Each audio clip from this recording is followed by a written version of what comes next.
Hello, welcome pen friends. Welcome back to another video. This time I'm going to be talking about pen pals. I've been intending on doing this video for quite some time, and I've got 5 little tips for you, even though I've only been doing this for about 9 months. So I'm relatively new at having pen pals other than my mother and just doing Christmas cards every year. So I'm kind of new and I'm still learning. And believe me, I could use some tips too. But I at least, have a few for you. So let's get right into the video here. The first thing is, inspired by someone asking me the question, where do I find a pen pal? And I'm not probably the best person to tell you that because I've only used 2 sources.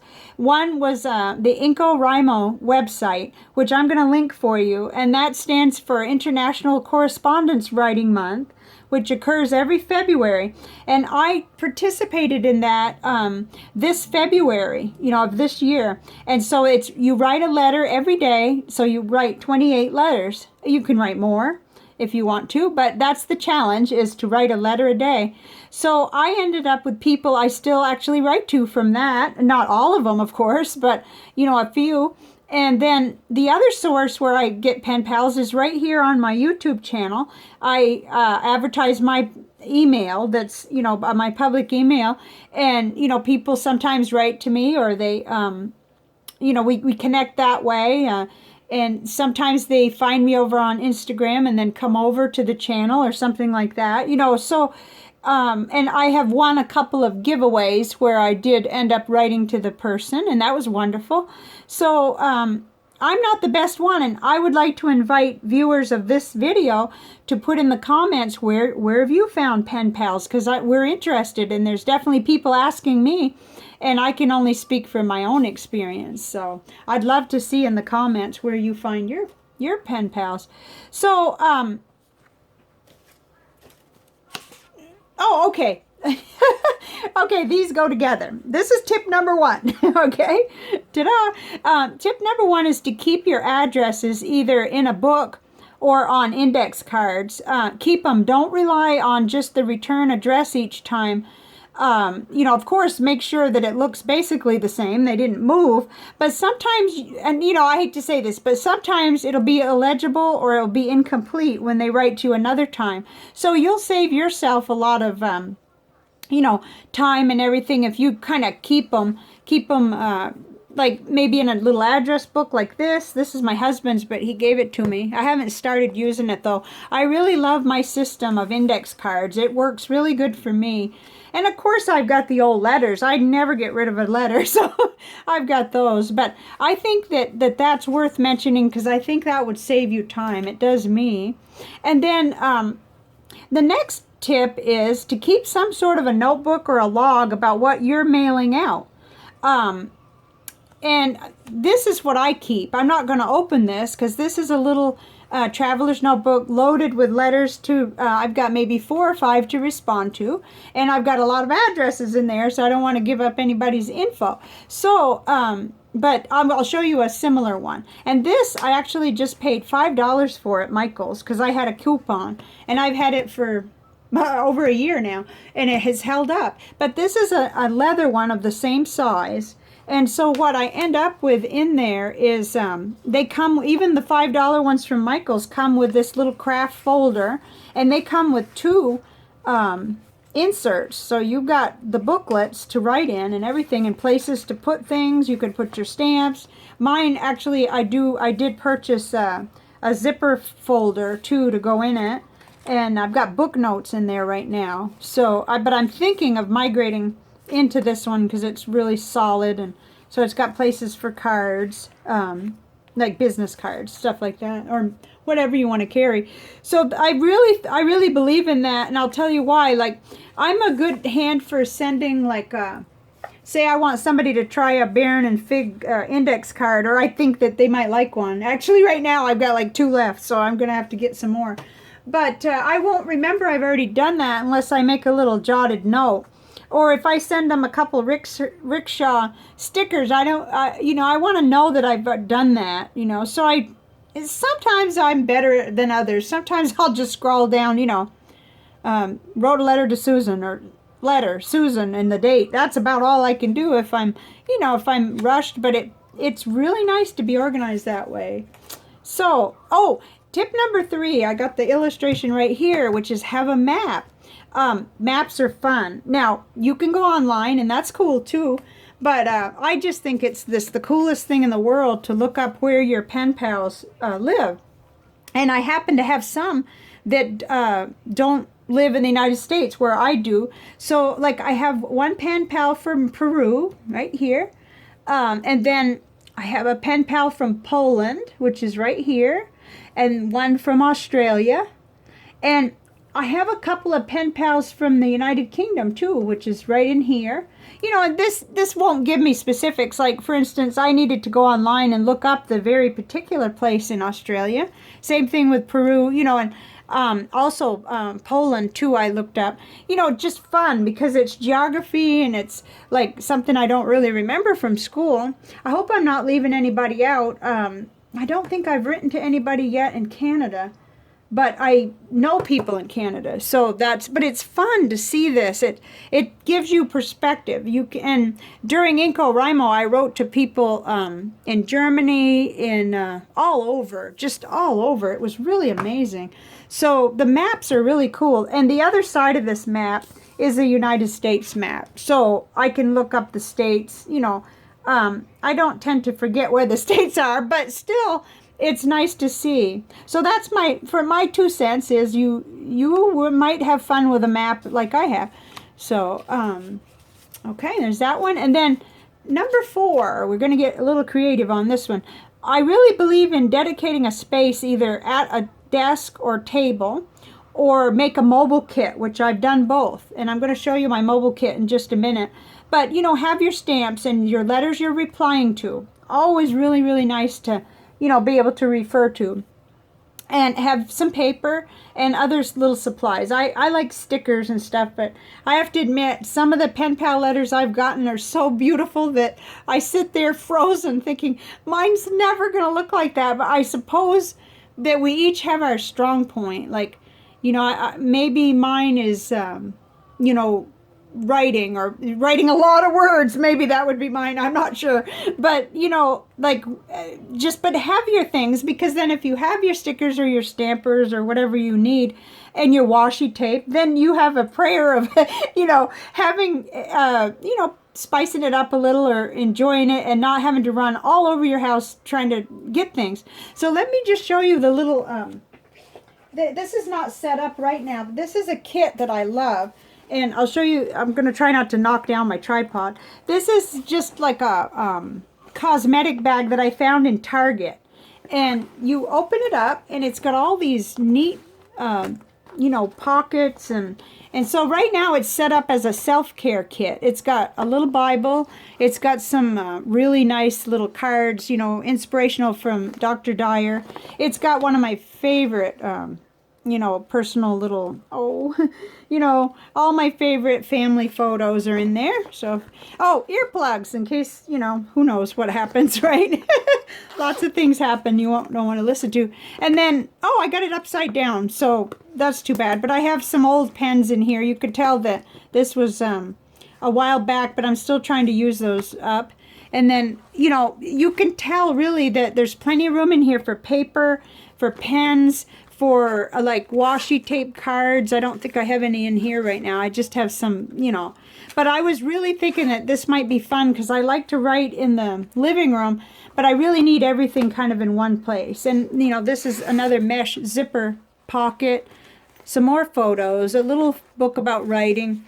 One of my very favorite possessions. It's just a little, like a coin purse full of little collectible things. Anyway, right now it's not set up for letter writing, but it can be and has been, and it's going to be. So it's very, very easy to keep clean. The other thing I do with this, it is an Orachile. And I have seen things like this even in the thrift stores, which is another tip, so I don't want to get ahead of myself. But that is a lot of fun to have all of one type thing in a zipper pouch like that. Or I've seen them lots of different places, all different price ranges, or you could dig into what you already have, which is the best thing. Get a cigar box or get like a little plastic basket or anything. Just organization pays off. It really does.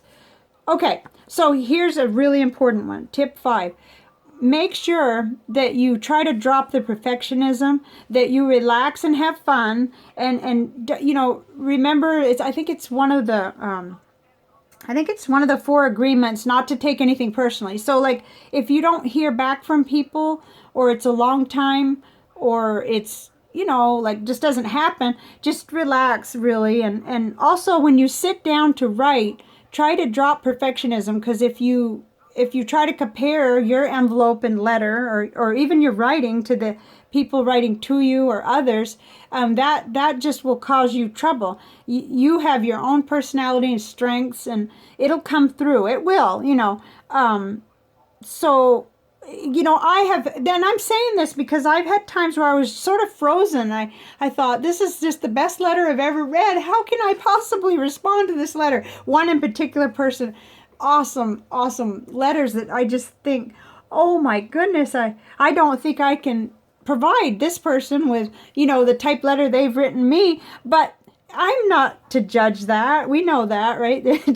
Judging is not for us, and it isn't good. So yeah, if I'm up on a cereal box or whatever they call it, soapbox, banging my drum real loud, it's because I fall into this one sometimes. I get real worried that I'm not, you know, maybe it's a worthiness thing, I guess. It's just silly. So drop perfectionism, and also try not to worry. There'll be other folks that will write if you don't hear back. Like say if you do the NaCoWriMo, remember that there's no obligation for them to write back. And, you know, it's always nice to hear back. And it's nice to hear back quickly, but some folks are on different, you know, ability to do that. So, oh boy, now I'm just going on. Okay. Oh, bonus tip. Okay.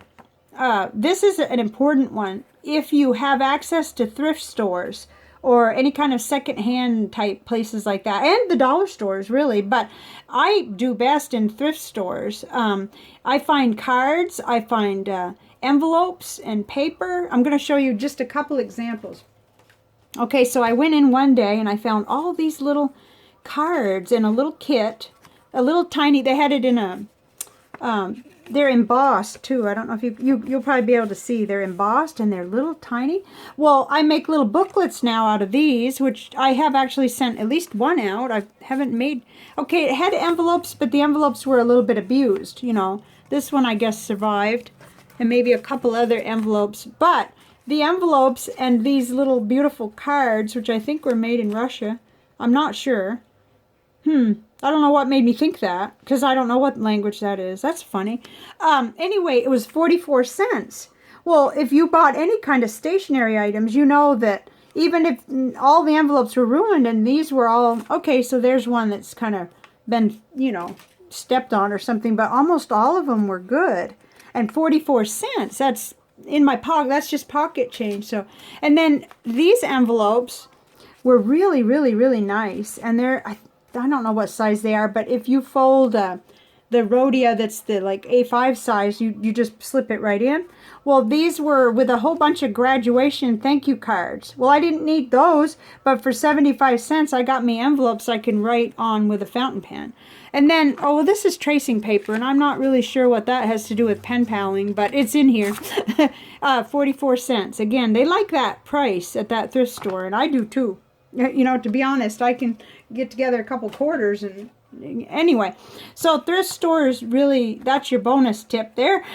They really do have a lot of good stuff. Okay, and then, okay, this is something that is not my invention. This is right from NaCoWriMo. It's about what to include in your letter, which when I started, I thought I knew how to write a letter. But of course I do to my mother. My mother doesn't care how I start the letter. You know, I don't have to tell her how old I am, where I live, or what my hobbies are. She knows everything about me. She's known me longer than anyone in the world, right? You know, me, and she knows me better because when I was a baby I didn't know me. So anyway, to include your name and, you know, possibly if you're male or female, your age, your location, those things in the middle there I think are kind of optional, but that's just me. And then number 2, how you found their address. So that's important during those big letter writing campaign things. They might not know you, and you could just say, I found you on the NaCoWriMo address, or Larry's Pen Pals, or wherever else. And then 3, try to include your hobbies and your interests. Even if you don't have the same ones with the person you're writing to, it's interesting, very interesting to learn about new things. Make sure to ask a question, and that kind of helps the communication, the letters flow back and forth, because it gives them a starting point, and all you need is a simple starting point to write a letter. It is easy to sit down and be frozen by empty paper and just wonder where to start, but any little thread that you can start with is good.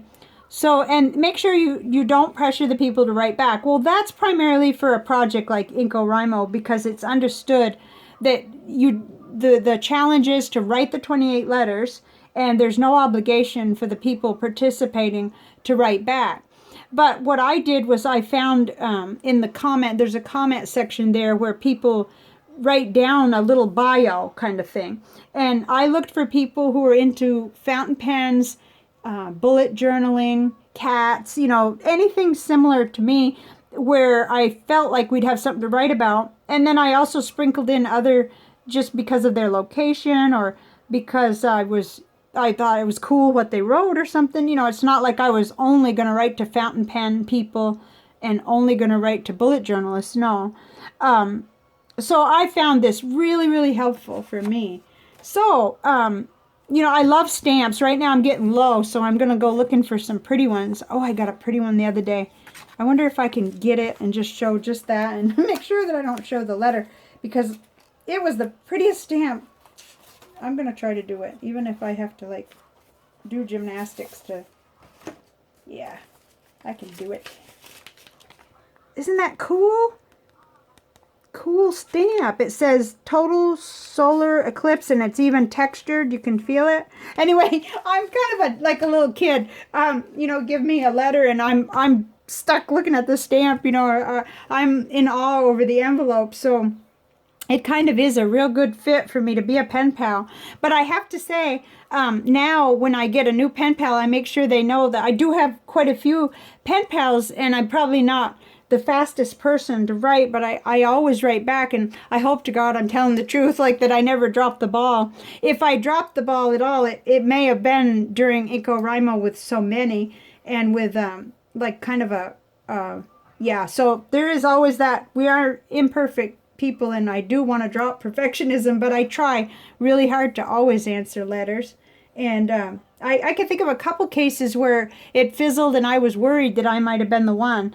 But that is going to happen when you have multiple people that you write to, I think. And I do really try and would hope that someone would poke me with a stick or email me or something if I did fall down real badly. So I hope this has been useful to you. This is a real joy to me, to write letters, to receive letters, and to enjoy the materials, you know, the pens, the paper, the, you know, both incoming and outgoing things that are connected with doing pen pal letters is so much fun for me. It's amazing. Every day when I get the mail, there's a chance there might actually be something other than a bill, and that is the best feeling in the world. So I hope that you can enjoy it too. And for the folks who asked for this, I apologize that it's been so long for the one that asked a long time ago. And then do let me know if there's more things that I might be able to answer. And I recognize that in the audience are people who have pen palled much more than me. So I'd love to hear where you found your pen pals, or any kind of comments that would help these newer people who want to get started know how to find a pen pal, and what kind of things that you have found to be helpful in enjoying this. It's sort of like a sub-hobby of fountain pens, really, to be writing letters. So hopefully I didn't, like, put you to sleep. So I'm going to end this video now. Might not even put part 1 on it. Just gonna leave it as it is for now, but I'll hop on again if I can think of things I forgot. So have a great day, and I will see you on the next video. Bye for now.